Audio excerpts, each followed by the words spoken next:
16 December মহান বিজয় দিবস উপলক্ষে মদিনার একান কনফারেন্স হলত নেজি আয়োজিত অনুষ্ঠানত যৌথভাবে কেক কাটন এবং আলোচনা সভা করছি বাংলাদেশ জাতীয়তাবাদী দল বিএনপি এবং যুবদল মদিনা প্রাদেশিক শাখা।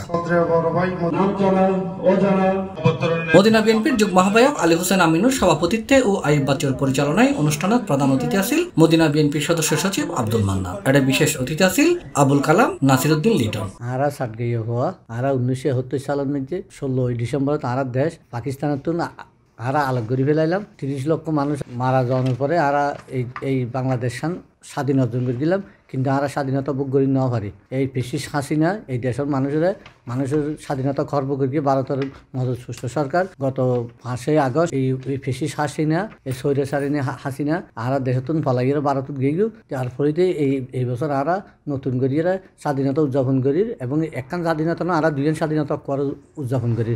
এই 5 তারিখত ফেসিস হাসিনা জনগর পরে আরা 2024 আর স্বাধীনতা পাই, তাই আরা মনের ভাষা প্রকাশ করি স্বাধীনতা ভোগ করি।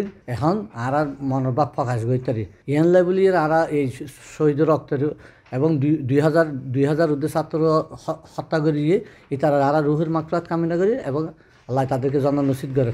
অনুষ্ঠানের প্রধান বক্তা ছিল যুবদলের ভারপ্রাপ্ত সভাপতি আশরাফুল ইসলাম রবিন, আতিয়ার রহমান, মুবিন তালুকদার, জিয়ার রহমান সহ আরো বক্তা। বক্তা এডে হয়ে জিয়া মহান বিজয় দিবস উপলক্ষে 30 লক্ষ শহীদের রক্তের বিনিময়ে অর্জিত লাল সবুজের পতাকা আরা মদিনা প্রবাসী পক্ষতুন 30 লক্ষ শহীদের রক্তার মাগফিরাত কামনা করি এবং স্বাধীনতার ঘোষক জিয়া শহীদ প্রেসিডেন্ট মরহুম জিয়া রহমানের শ্রদ্ধার সাথে স্মরণ করি এবং আগামী দিনের রাষ্ট্রনায়ক আরা তারেক রহমান যেন দেশের সুন্দরভাবে পরিচালনা করতে পারে এবং দেশে তাইতে পারে এই প্রত্যাশা করি। 16 ডিসেম্বর আজি বিজয় দিবস। এই বিজয় দিবসত আরা মদিনা বিএনপির পক্ষতুন চট্টলাবাসীরে বিজয় শুভেচ্ছা জানাই।